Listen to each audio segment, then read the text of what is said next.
Next news, breaking news.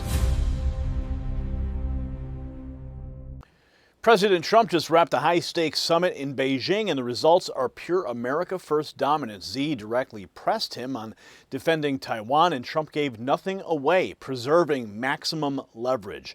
And China is already backing away from Iran after the meeting. The establishment media got torched on Air Force One, and security locked down every Chinese handout before takeoff. This trip was no photo op. It was a display of strength from a position of total power. You see, every American family feels the difference when the United States leads from strength instead of weakness. Stable supply chains, lower prices at the pump and the grocery store, strong deterrence, it keeps our troops out of endless wars while protecting Taiwan and the Strait of Hormuz. The fake news spin that hurts our negotiating power directly weakens our security. When Trump refuses to tip his hand, he keeps enemies guessing, and that protects our nation. And this is about real leverage and not empty words.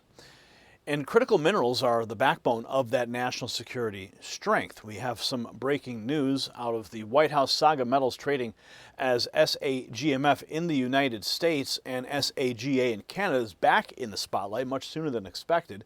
In less than 6 months, this company has moved at a pace rarely seen in the critical mineral space. And less than 48 hours ago, Saga announced a 100% drill success rate across all 57 holes at its radar project, and they did it ahead of schedule. That alone would be major news, but it's only part of the story. Saga also added $10 million to its treasury through a successful financing round that accelerates exploration and secures domestic supply chains vital for defense and technology independence. Keep your eyes open for the in-depth interview on this topic on Sunday.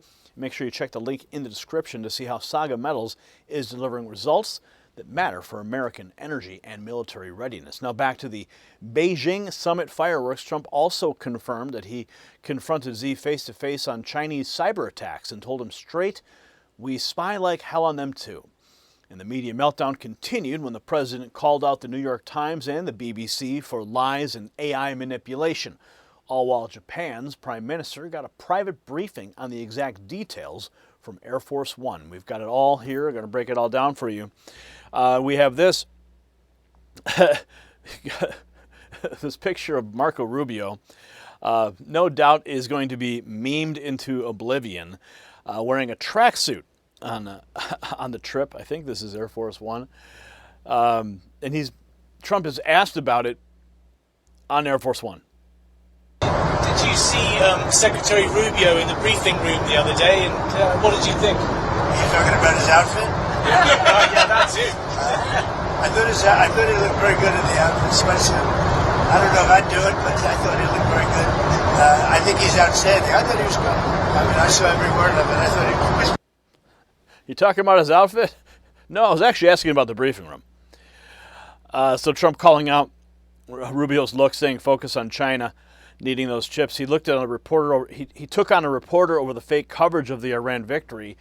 Eric Doherty writes that Trump accused his reporter of treasonous behavior on Air Force One. Check this out. Bombing. You did it for 38 days. Well, no, we did. And you did not get the political changes in Iran. No, I had a total military victory. But the fake news, guys like you write incorrectly. You're a fake guy, and guys like you write about it incorrectly. We had a total military victory. We knocked out their entire Navy. We knocked out their entire Air Force. We knocked out all of their anti-aircraft weaponry. We knocked out all of their radar. We knocked out all of their leaders, number one, and then we knocked out all of their leaders in the 2nd Division, and we knocked out numerous of their leaders in the 3rd Division. And they're very confused. We've had a total victory, except by people like you that don't write the truth. You know, you should write. I actually think it's sort of treasonous what you write, but you and the New York Times and CNN, I would say, are the worst. On another war. You should know better, Dave. You know, you're a professional. You know better. Your editors tell you what to write, and you write it. You should be ashamed of yourself. Subject of another war. Is there any? I actually think it's treason when you write like they're doing well militarily and they have no Navy, no Air Force, no anti-anything. By the way, we knocked out 85% of their manufacturing for the missiles. We knocked out everything. We haven't knocked out other than one bridge, and we did because they misbehaved. but we have bridges we could knock out. We could knock out their bridges and their electrical capacity within 2 days. We could knock out the whole thing. And then I read the New York Times and they act like they're doing well. And everybody knows that. That's why your subscribers are way down. You know, the Times subscribers are way down because it's fake news. Because you're fake news. So we have that. Trump torching a New York Times guy for lying about our military win in Iran. Now watch him shut down Xi's question on Taiwan without giving an inch. President Trump just refused to tip his hand to President Xi behind closed door. He asked straight up, will you send troops to defend Taiwan? Trump responds, the only one who knows, me. That question was asked to me by President Xi. I said, I don't talk about that. He asked if I would defend them. I said, I don't talk about that. The last thing we need right now is a war. That's 9,500 miles away. I think that's the last thing we need. We're doing very well. Would the US defend Taiwan if it came to it? I don't want to say it. I'm not going to say that. There's only one person that knows that. You know who it is? Me. I'm the only person. That question was asked to me today by President Xi. I said, I don't talk about those. He asked you today. He asked you if you would send troops, if you would defend. He asked me if I defend them. I said, I don't talk about that. Can you tell us?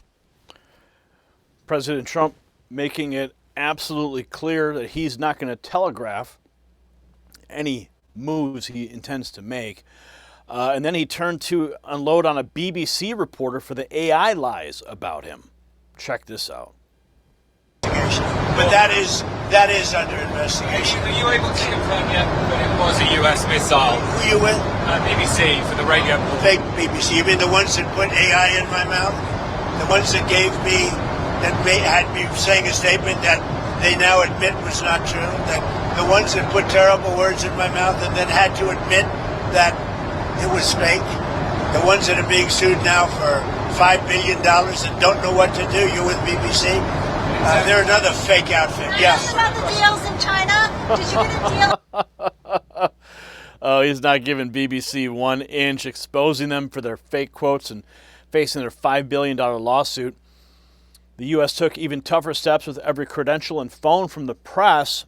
Apparently, the U.S. government seized everything given to the American press by the Chinese before they boarded Air Force One.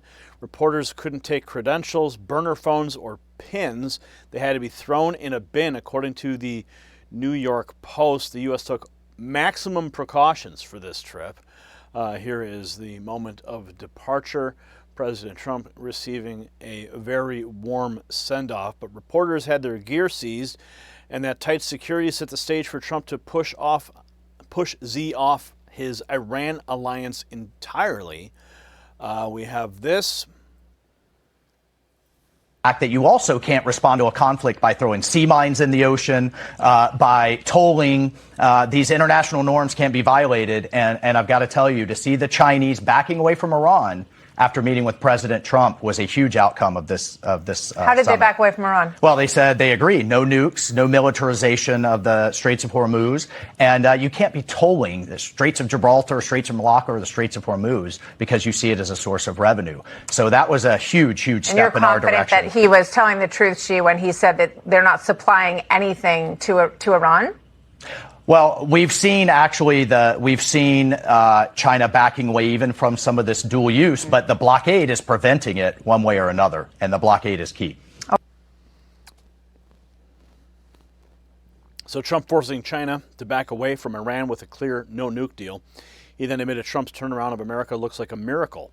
Trump says Xi called his work to make America great again virtually a miracle.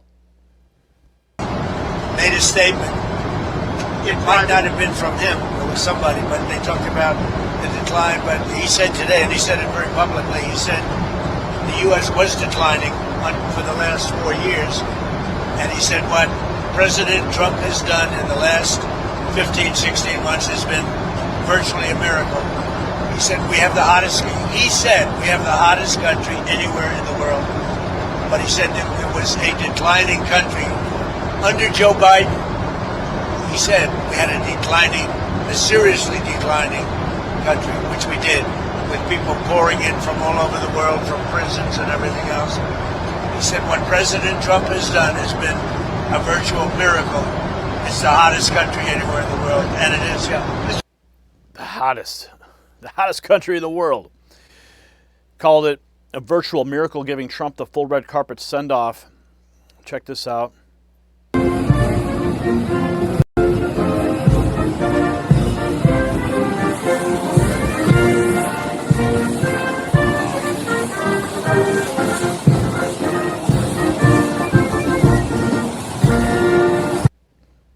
You think Joe Biden could have walked walked that way? And then we have this from the Japanese Prime Minister. Personally informed of specific details. I was personally informed of the specific details regarding the private conversation on the very strict condition that I keep them completely confidential. We also held a significant discussion regarding the current situation in Iran. Regarding Japan, they mentioned that they have received a truly tremendous amount of support from us, and they wanted to convey their deepest and most sincere feelings of gratitude. Please understand that I am simply unable to share any further information with you at this current time. Thank you very much for your understanding. Okay, we'll stop here. And Trump asked if he confronted Xi over cyber attacks on the United States. Did you talk to him about the cyber attacks that he's done in the United States or the MSS has done? I did, and he talked about attacks that we did in China. You know, what they do, we do too. It's like the spying. They're talking about, the spying. I said, well, The spying we do it too. The infrastructure. Look, no, I'm talking about spying. The question was asked to me yesterday, I guess.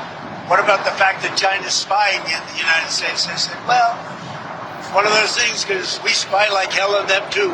So, what about the fact that China is putting in the U.S. infrastructure code that they could use if you ever decided to come to the Well, edge? you don't know that. I mean, I'd like to see it, but it's very possible that they do.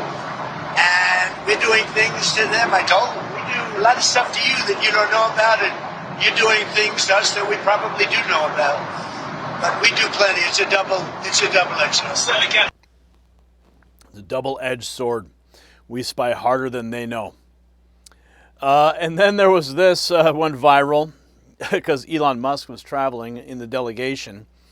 This picture surfaced of Elon Musk.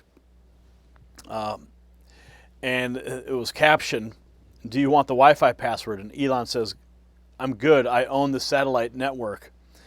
And then Elon actually replied to it. He says, "I am the Wi-Fi." And then, of course, the memes begin to flow directly from that. Look at me. I am the Wi-Fi now. And as this last clip was playing, I just located a clip of President Trump just outside of the White House. Here it is. It was a great success. It was fantastic. We made great deals. We did great trade deals. We have great relationships. And a lot of things have happened and you'll be hearing about them. But that was a tremendous success. The historic moment. Thank you very much. Cuba, Mr. President, are you going to talk to Cuba?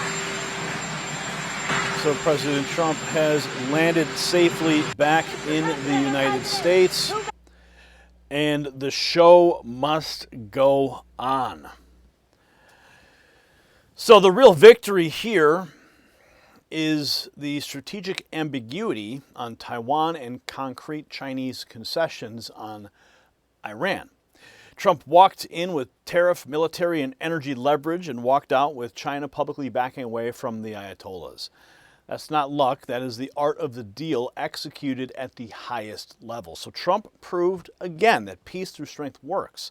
So share this report so more Americans see what real leadership delivers. And comment below, do you think this summit just reshaped the balance of power with China? And if you haven't done so yet, join the thousands of patriots who already have. They've texted the words raw feed to that secret number on the screen, 844-840-4963.